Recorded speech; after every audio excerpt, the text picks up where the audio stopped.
स्मिताचे नवीनच लग्न झाले होते. ती आपल्या सासरी आली होती. लग्नाला अजून 1 महिनासुद्धा झाला नव्हता, तरी तिच्या चेहऱ्यावर कुठलंही तेज दिसत नव्हतं. बहुतेक स्मिता काही कारणामुळे नाराज असावी. स्मिताची सासू मिनलताई यांनी तिला अनेकदा तिच्या उदास राहण्याचे कारण विचारले, पण ती दरवेळी सासूचे बोलणे टाळायची.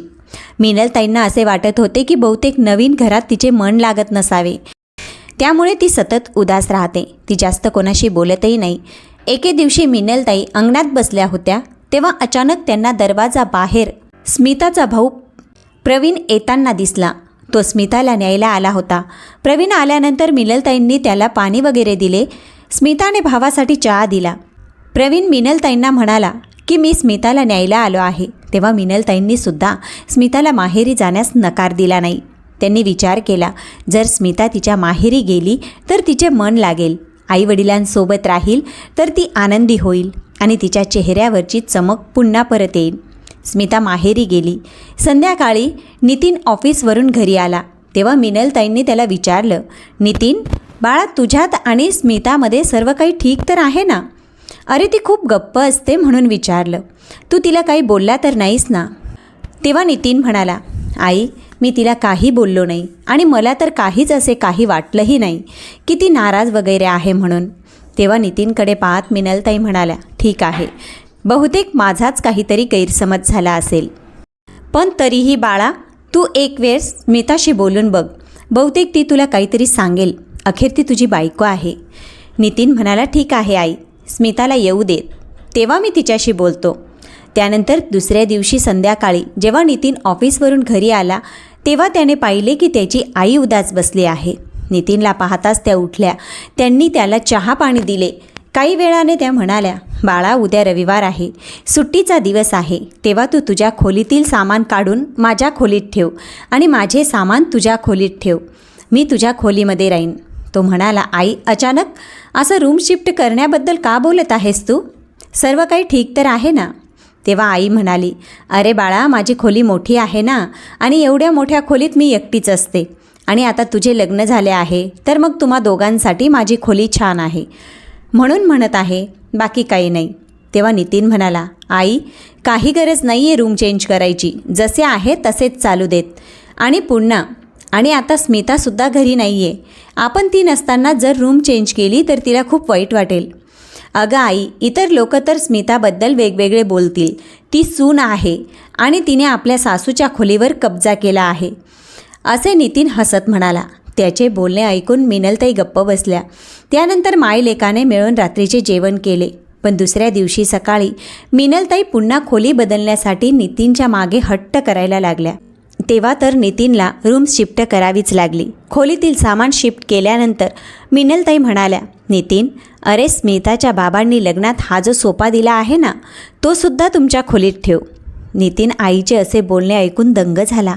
त्याने आईला विचारले, आई, नक्की तुझ्या डोक्यात काय चालू आहे? हे बघ, हा सोफा बाहेरच राहू दे. अगं, पाहुणे आले तर बसतील ना त्याच्यावर. तेव्हा आई म्हणाली, पण बाळा, हा काय आपल्याकडे सुद्धा सोफा आहे ना, त्यामुळे हा स्मिताचा नवीन सोफा तू तुझ्या खोलीत ठेव. नितीन म्हणाला, आई, नवीन सोफा इथे हॉलमध्ये छान दिसतोय, इथेच राहू दे. मी नाही घेऊन जाणार तो बेडरूममध्ये. यावर मिनलताई म्हणाल्या, नितीन, हट्ट करू नकोस, स्मिताचा सोफा तिच्या खोलीत नेऊन ठेव. तो थोडा वेळ शांत बसला आणि पुन्हा म्हणाला, आई, तुला काय झालं आहे? तू सांग बरं, तुला कोणी काही बोलले आहे का? आपल्या मुलाने विचारलेला प्रश्न ऐकून त्या लगेच म्हणाल्या, नाही रे बाळा, असे काही नाही, तू फक्त मी तुला जे सांगत आहे तेवढे कर. शेवटी आईचे ऐकून नितीनने सोफासुद्धा त्याच्या खोलीत नेऊन ठेवला. आई जे बोलत होती नितीन तसेच करत होता. दुसऱ्या दिवशी तो ऑफिसवरून घरी आला. तेव्हा त्याने पाहिले की स्मिताही माहेराहून आली होती. अचानक स्मिताला घरी आलेल्या पाहून नितीनला आश्चर्य वाटले, कारण तिने नितीनला आणखी काही दिवस माहेरी राहणार असल्याचे सांगितले होते. पण ती आज अचानक लवकर कशी आली असे त्याला वाटले. त्याने अचानक नोटीस केली की आई आणि स्मितामध्ये एक विचित्र प्रकारचा तणाव आहे. दोघी कधीही एकमेकांशी उघडपणे बोलत नव्हत्या. असेच दिवस सरत होते. त्यानंतर काही दिवसांनी स्मिता पुन्हा एकदा आपल्या माहेरी निघून गेली. तेव्हा मिनलताईंनी नितीनला देवघर त्याच्या खोलीत शिफ्ट करायला सांगितले. त्या म्हणाल्या, नितीन मी पहाटे लवकर उठून पूजा करते, त्यामुळे तुमची झोपमोड होत असेल ना, उगाच तुम्हाला डिस्टर्ब होतं. तेव्हा नितीन म्हणाला, आई तुला कोणी सांगितलं की तू पहाटे उठून पूजा करतेस, त्यामुळे आम्हाला डिस्टर्ब होतं म्हणून. त्याचे बोलणे ऐकून मिनलताई थोड्याशा गोंधळल्या. त्या म्हणाल्या, अरे नितीन, कोणी काही सांगितले नाही, पण मला समजते ना बाळा, मी जेव्हा पूजा करते तेव्हा तुला नाही पण स्मिताला तर डिस्टर्ब होत असेल ना. असे बोलून त्या चहा बनवण्यासाठी निघून गेल्या. आता मात्र नितीनच्या मनात वेगवेगळ्या प्रकारचे विचार येऊ लागले की अखेर या घरात काहीतरी चालू आहे. स्मिता जेव्हाही तिच्या माहेरी जाते तेव्हा आई असे विचित्र हट्ट घेऊन बसते. आधी खोली, त्यानंतर सोफा, आता देवघर. जेव्हा स्मिता घरामध्ये असते तेव्हा दोघींमध्ये एक विचित्र प्रकारचा तणाव का असतो, असा प्रश्न नितीनला पडला. काहीतरी नक्की आहे जे आई माझ्यापासून लपवत आहे, असे मनात बोलत असताना अचानक त्याची नजर तिथेच सोफ्यावर असलेल्या त्याच्या आईच्या फोनवर पडली. नितीनने फोन उचलून पाहिला तेव्हा त्याला दिसले की काल संध्याकाळीच स्मिताच्या आईचा फोन आला होता. तेव्हा नितीनला समजायला जराही उशीर लागला नाही. त्याला समजले नक्कीच काहीतरी गडबड आहे. त्याने पुन्हा एकदा आईला विचारलं. यावेळीसुद्धा मिनलताईंनी त्याचे बोलणे टाळले. शेवटी नितीनने देवघर आईच्या खोलीत नेऊन ठेवले. दुसऱ्या दिवशी संध्याकाळी नितीन ऑफिसवरून घरी आला तेव्हा त्याने पाहिलं की स्मिताही माहेराहून घरी आली आहे. नितीन अवाक राहिला. त्याने मनात विचार केला, आई तर मला काही सांगत नाही, तर मग मी विचारू तरी कोणाला. तेव्हा नितीनने स्मिताला विचारलं. ती म्हणाली, मला काही ठाऊक नाही, हे सर्व आईने त्यांच्या मर्जीने केलं आहे, तर त्यांनाच ठाऊक असेल ना, मला काही माहीत नाही. यावर नितीन काही बोलला नाही, पण आता त्याच्या डोक्यात संशयाचे घर झाले होते. काही दिवसानंतर स्मिता पुन्हा तिच्या माहेरी निघून गेली. तेव्हा त्याचा संशय सत्यात बदलला. यावेळीसुद्धा मिनलताईंनी नितीनला स्मिताच्या माहेराहून हुंड्यामध्ये मिळालेला टीव्ही तिच्या खोलीत लावायला सांगितला. यावेळेस नितीन खूप चिडला. तो म्हणाला, आई हे सर्व काय आहे, तू असे का करत आहेस? मी पाहतोय जेव्हाही स्मिता तिच्या माहेरी जाते तेव्हाच तू हे सर्व काही करतेस. ही वस्तू इथे ठेव, ती तिथे ठेव. अगं आई, नक्की तुझ्या मनात काय चालू आहे ते तरी सांग. आणि अनेकदा विचारूनही तू मला काही सांगत नाही आहे. मी तुझ्यासाठी एवढा परका कधीपासून झालोय गं? नितीनला असे चिडलेले पाहून मिनलताईच्या डोळ्यात अश्रू आले आणि त्या म्हणाल्या, बाळा, माझी फक्त एक इच्छा आहे रे. मला असे वाटते की तुम्ही दोघांनी नेहमी आनंदी आणि सुखाने संसार करावा. आणि तसेही आता माझे आयुष्यच असे कितीसे राहिले आहे.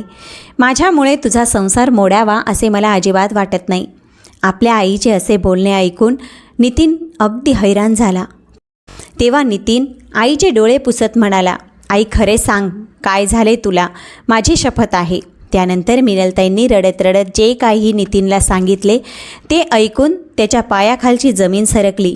मिनलताई नितीनचा हात धरत म्हणाल्या, बाळा, मला आधी तू एक वचन दे.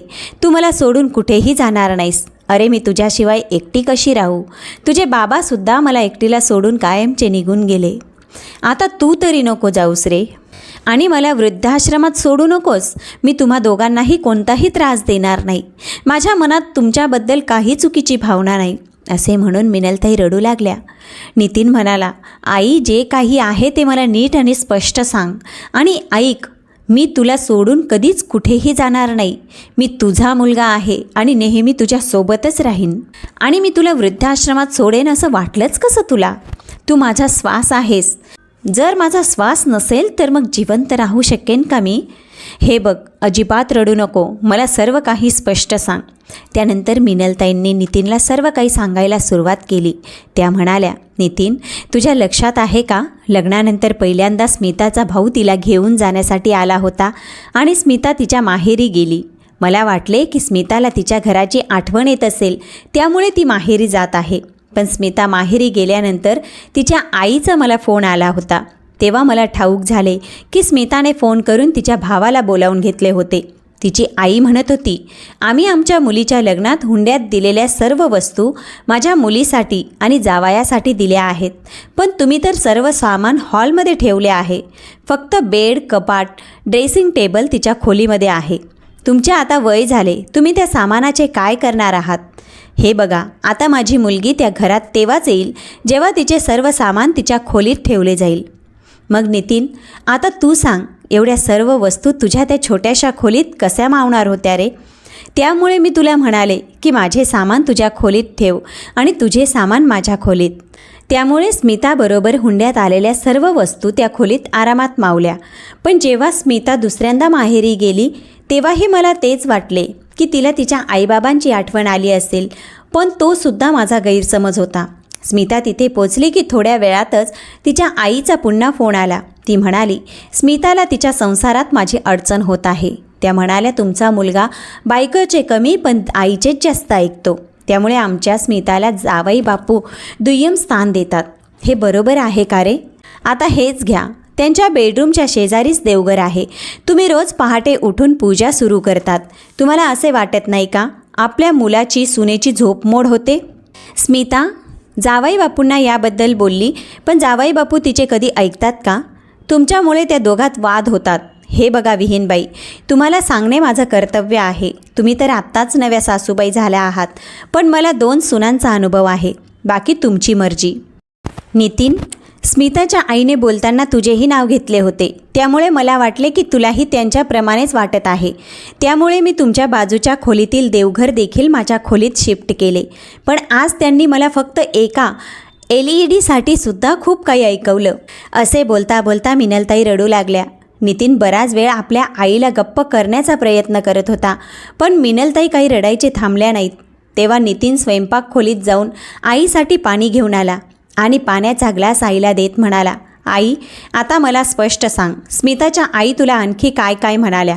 मलासुद्धा पाहायचे आहे की त्या किती खालच्या पातळीला जाऊ शकतात. मिनलताई म्हणाल्या, विहीनबाई असे म्हणत होत्या की ह्या वयात कशाला हवा आहे TV बघायचा नाद.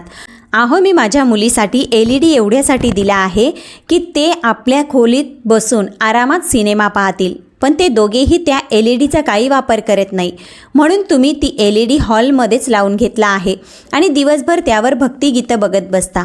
तुम्हाला काही समजते की नाही? सुनेला दिलेल्या वस्तू वापरताना तुम्हाला काही लाज वगैरे वाटते की नाही? माझ्या मुलीला तुम्ही तिच्या वस्तू वापरलेल्या अजिबात आवडत नाही. ती जावई बापूंमुळे काही बोलत नाही. आता तुमचा मुलगा तुमचं सर्व काही ऐकत असेल, पण उद्या त्यांना मूलबाळ झालं की मग नक्कीच बायकोचं ऐकतील.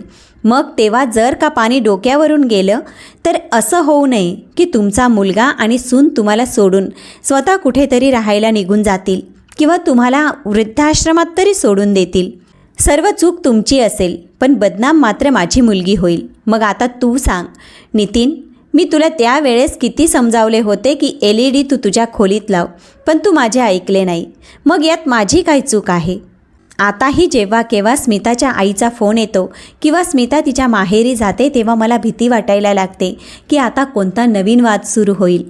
तुझे बाबा गेल्यानंतर मी खूप संघर्ष करून तुझे पालनपोषण केले आहे. तेव्हा सर्व नातेवाईकांनी माझी साथ सोडली होती. कुणीही माझ्या मदतीला आले नाही. मी विचार केला, आयुष्य कष्ट करण्यात गेले. कमीत कमी तुझ्या लग्नानंतर तरी मी आनंदाने जगेन.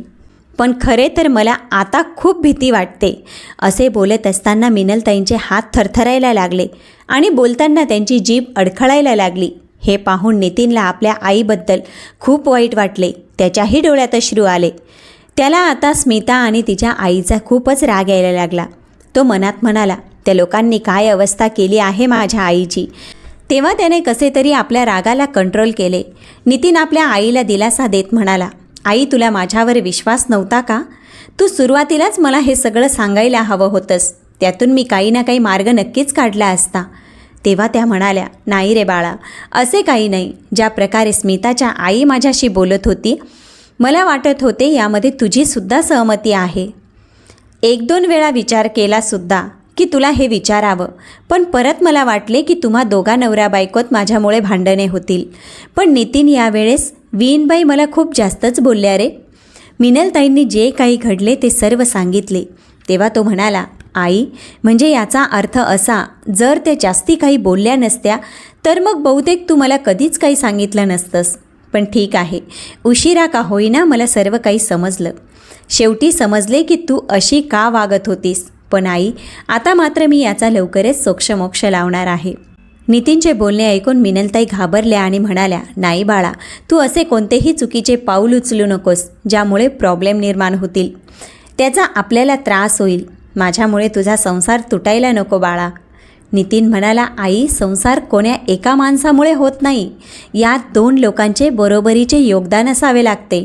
पण इथे तर तुझ्या सुनेला संसार म्हणजे काय हेच कळत नाही आहे. नाहीतर तिच्या आईने आमच्या संसारात अशी ढवळाढवळ केलीच नसती.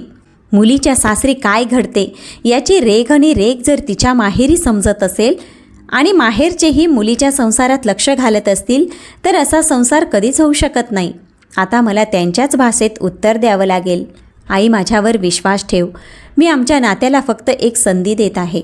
नाहीतर ज्या प्रकारचे हे नाते आहे ते तुटलेलेच चांगले असं मला वाटतं. कारण आयुष्यभर दुःख सहन करत बसण्यापेक्षा एकदाच दुःखी झालेले कधीही चांगले. आई, तू फक्त तुझ्या मुलावर विश्वास ठेव. उद्याचा दिवस वेगळा असेल.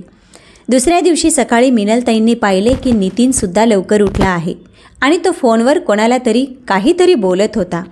थोड्या वेळात मिनलताईंनी त्याच्यासाठी चहा बनवला. तेवढ्यात दरवाजाची बेल वाजली. मिनलताईंनी दरवाजा उघडला तर दारात 3 माणसे उभी होती. मिनलताईंनी त्या माणसांना विचारले, तुम्ही कोण आहात? त्यातील एक माणूस म्हणाला, आम्हाला नितीन साहेबांनी बोलवलं आहे. तुम्ही त्यांना बोलवता का? मग आम्ही आमचे काय काम आहे ते सुरू करू. तेवढ्यात नितीन स्वतःहून खोलीबाहेर आला आणि आल्याबरोबर त्या माणसांना म्हणाला, अरे आलात का तुम्ही? चला लवकर, आपल्याला सामान उचलायचे आहे. मिनलताई म्हणाल्या, अरे नकुल, कोणते सामान उचलायचं बोलत आहेस? मला काही सांगशील का? हे सगळं काय चाललं आहे? तेव्हा नकुल म्हणाला, आई, तू फक्त माझी साथ दे. आता काही जास्त बोलू नकोस, फक्त बघत जा. ज्या प्रकारचा आगाऊपणा त्या लोकांनी केला आहे त्यातून एवढे तरी समजले आहे की त्यांना सरळ सांगितले की समजत नाही. त्यामुळे मी त्यांना दुसऱ्या पद्धतीने समजावत आहे. आई म्हणाली, नक्की तू काय करणार आहेस बाळा? नितीन म्हणाला, आई 1 मिनिट थांब, मी आलोच. असे बोलून नितीन त्या माणसांना काहीतरी समजवायला लागला आणि पुन्हा आईकडे येऊन म्हणाला, आई, आता तुलाही थोडेसे कठोर व्हावे लागेल. तू माझ्यावर विश्वास ठेव. मी काहीही चुकीचे होऊ देणार नाही. असे बोलून नितीन त्याच्या आईला तो पुढे काय करणार आहे ते सांगू लागला. हे ऐकून मिनलताई म्हणाल्या, सर्व काही ठीक तर होईल ना बाळा? काही गडबड तर होणार नाही ना? एवढे समजावून सांगून अजूनही आईला काळजीत असलेले पाहून नितीन म्हणाला, अगं आई, तू टेन्शन का घेत आहेस? मी काहीही चुकीचे करणार नाही. मला फक्त त्या माणसांना वठणीवर आणायचे आहे. असे बोलून तो तिथून निघून गेला. 2 तासांनी नितीन त्याच्या सासरी पोचला. त्याने दारावरची बेल वाजवली. त्याच्या मोठ्या मेवण्याने दरवाजा उघडला तेव्हा सर्वजण नाश्ता करत बसले होते. नितीनला अचानक आलेले पाहून सर्वजण चकित झाले. स्मिताच्या 2 भावजाया स्वयंपाक खोलीतून बाहेर आल्या. स्मिता आणि तिची आईसुद्धा आश्चर्यचकित होऊन नितीनकडे पाहत होत्या. तेवढ्यात त्याचे सासरे म्हणाले, अरे जावाई बापू, तुम्ही अचानक इथे कसे? सर्व काही ठीक तर आहे ना? तेव्हा नितीन म्हणाला, हो बाबा, सर्व काही ठीक आहे. तुम्ही अजिबात काळजी करू नका. तेवढ्यात स्मिताचा मोठा भाऊ म्हणाला, अरे तुम्ही असे काय बघत आहात? आधी भाऊजींच्या चहा नाश्त्याचे बघा. नितीन हात जोडत नम्रपणे म्हणाला, नको दादा, मी नाश्ता करणार नाही. आता मी थोडा घाईत आहे. मला ऑफिसलासुद्धा जायचं आहे. मी तर फक्त इथे सामान ठेवायला आलो होतो. नितीनचे बोलणे ऐकून सर्वजण आश्चर्यचकित झाले आणि एकमेकांकडे पाहू लागले. तेवढ्यात स्मिताची आई म्हणाली, जावाई बापू, कोणते सामान परत करायला आले आहात तुम्ही? सासूचे बोलणे ऐकून नितीन हसला आणि म्हणाला, तेच जे बाहेर उभ्या असलेल्या ट्रकमध्ये आहे. ते सर्वजण घराबाहेर आले. स्मिताच्या भावाने तिथे जाऊन पाहिले तर ट्रकमध्ये ते सामान होते जे स्मिताच्या लग्नात दिले गेले होते. त्या सामानाकडे पाहून सर्वजण प्रश्नार्थक नजरेने एकमेकांकडे पाहू लागले. स्मिता तर कधी आपल्या आईकडे तर कधी नितीनकडे पाहत होती. तिची आई म्हणाली, जावाई बापू, हे काय आहे? तुम्ही लग्नात दिलेले हे सामान इथे का घेऊन आलात? सामान इथे आणण्याआधी एकदाही तुम्ही आमच्या इज्जतीचा विचार केला नाही का? तुम्हीच बघा बाहेर, आजूबाजूचे सर्व लोक उभे राहून एकमेकांशी कुजबूज करत आहेत. स्मिताचे बाबासुद्धा म्हणाले, जावाई बापू, हे सर्व काय आहे, मला नीट सांगाल का? तेव्हा नितीन हात जोडून म्हणाला, बाबा, या वस्तू तुम्ही तुमच्या मुलीला लग्नात हुंडा म्हणून दिल्या आहेत, ज्यावर फक्त तुमच्या मुलीचा अधिकार आहे. आई, बरोबर बोलतोय ना मी? तर असो, पण बाबा, आम्ही जिथे राहतो ते घर तर माझ्या आईचे आहे, जे माझ्या बाबांनी खरेदी केले आहे. तेव्हा आईने मला स्पष्ट सांगितले आहे की तू स्वतःचे नवीन घर खरेदी कर आणि तिथे हे सर्व सामान घेऊन जा, किंवा मग त्याचे सामान आहे त्यांच्या घरी नेऊन दे. माझ्या घरामध्ये ह्या वस्तूंसाठी जागा नाही. ती असेही म्हणाली, जेव्हापासून हा हुंडा घरी आला आहे तेव्हापासून माझी रात्रीची झोप उडाली आहे. तेव्हा मध्येच स्मिताची आई म्हणाली, नक्की तुम्हाला काय म्हणायचे आहे? स्पष्ट बोला, काय प्रॉब्लेम आहे तुमचा? तेव्हा नितीन हसून म्हणाला, सासूबाई, मला फक्त हेच म्हणायचे आहे की तुम्ही हुंड्यामध्ये ह्या सर्व वस्तूसोबत तुमच्या मुलीला एक खोली दिली असती तर बरं झालं असतं. म्हणजे तिला काही त्रास झाला नसता आणि माहेर जवळ आहे म्हणून सारखे सारखे माहेरी यावे लागले नसते. नितीनचे बोलणे ऐकून त्याचे सासरे आणि स्मिताचा मोठा भाऊ त्याच्याकडे पाहत राहिले. तिथेच उभ्या असलेल्या दोन्ही सुना देखील सासूकडे पाहू लागल्या. तेव्हा सासूने तर गप्प राहणे ठीक समजले. अखेर त्यांची पोल उघडी पडली होती, तेही मुलगा आणि सुनांच्या समोर. त्यांच्या लक्षात आले की नितीनला सर्व काही ठाऊक झाले आहे आणि ह्या वेळेस नितीनची आई थोडीशी कठोर झाली आहे. स्मिता म्हणाली, माझ्या आईवडिलांची तुम्हाला काही पर्वा नव्हती, त्यामुळेच तर तुम्ही त्यांनी लग्नात दिलेले सामान इथे ट्रक करून घेऊन आलात. तुम्ही हा विचारही केला नाही की माझ्या आईवडिलांना काय वाटेल. अहो, आपण बसूनसुद्धा बोलू शकलो असतो ना. स्मिताचे बोलणे ऐकून नकुल म्हणाला, अरेच्छा, बसूनसुद्धा बोलता येतं का? हे तर मला ठाऊकच नव्हतं, कारण तू आमच्याशी कधी बोललीच नाही ना. उलट काही प्रॉब्लेम झाला की तू माहेरी येऊन बसत होतीस आणि तू माहेरी आलीस की तुझी आई फोन करून माझ्या आईला त्रास देत होती. एवढेच काय, पण त्यांनी माझ्या आईला धमकीसुद्धा दिली की जर माझ्या आईने त्यांचे बोलणे ऐकले नाही तर उद्या मुलगा आणि सून तुमच्यापासून वेगळे राहतील किंवा मग तुम्हाला वृद्धाश्रमात सोडून देतील. तेव्हा तुला माझ्या आईबद्दल काही वाटले नाही का? आता स्मिताची बोलतीच बंद झाली. मात्र आता तिथल्या सर्वांना स्मिता आणि तिच्या आईबद्दल ठाऊक झाले होते.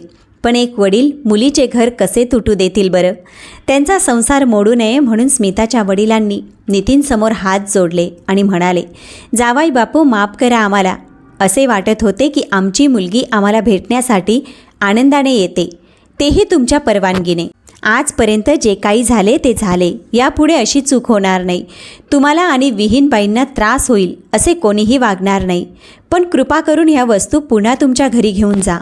तेव्हा नितीनने आपल्या सासऱ्यांना हात जोडलेले पाहून त्यांचा हात हातात घेतला आणि म्हणाला, मला माफ करा बाबा, मला हे सर्व करायचे नव्हते, पण या दोघींनी मिळून माझ्या आईला त्रास दिला.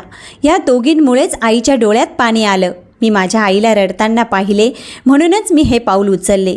स्मिता, मी माझ्या आईला कधीही रडताना बघू शकत नाही. स्मिता आणि तिची आई खाली मान घालून उभ्या होत्या. स्मिताचा भाऊ म्हणाला, आई, हे काय केलेस तू? अगं, जर माझी बायको अशी वागली असती तर तू हे सहन केले असतेस का? तुझ्या सुनांनी काय आदर्श घ्यायचा तुझ्याकडून? तेव्हा आई म्हणाली, मला माफ करा जावाई बापू. नितीन म्हणाला, माफी माझी मागून काय उपयोग? सासरे म्हणाले, जावाई बापू, माझ्या मुलीला एक संधी द्या आणि कृपा करून तुम्ही हे सामान पुन्हा तुमच्या घरी घेऊन जा. माझी पत्नी विहीनबाईंची माफी मागेल, तुम्ही पुढे व्हा, आम्ही तिकडे यायला निघतोच. असे बोलताच नितीन सामानाचा ट्रक घेऊन पुढे गेला. त्याच्या मागोमाग स्वतः स्मिताचे बाबा मुलीला आणि पत्नीला घेऊन स्मिताच्या सासरी पोचले. तिथे त्या तिघांनीही आपल्या विहीनबाईची माफी मागितली आणि यापुढे असे काही होणार नाही असे आश्वासनसुद्धा दिले. मिनलताई मोठ्या मनाच्या होत्याच. त्यांनी लगेच त्यांना माफ केले आणि म्हणाल्या, मला नितीनसारखा मुलगा आहे म्हणून हे शक्य झाले, नाहीतर आजकालच्या मुलांना बायकोसमोर नेहमी आईच चुकीची वाटते. नितीन म्हणाला, आई, प्रत्येक मुलाने बायकोचे ऐकून आईला किंवा आईचे ऐकून बायकोला त्रास देऊ नये असं मला वाटतं. कारण त्या दोघीही त्यांच्या ठिकाणी तेवढ्याच महत्त्वाच्या असतात. कारण एकीने त्याला हे जग दाखवलेले असते तर दुसरी स्वतःच्या आईवडिलांना सोडून त्यांच्या घरी आलेली असते. बरोबर ना? तुम्हाला काय वाटते? प्रेक्षक मित्रांनो, आजची कथा तुम्हाला कशी वाटली कॉमेंटमध्ये नक्की सांगा. आणि जे नितीनने केले ते बरोबर होते की नाही ते सुद्धा सांगा. अशा वागणाऱ्या आजकालच्या मुलींना अद्दल घडवण्यासाठी काय करायला हवे, तुमचा अभिप्राय कॉमेंटमध्ये नक्की लिहा. चला तर भेटूया पुढच्या कथेसोबत.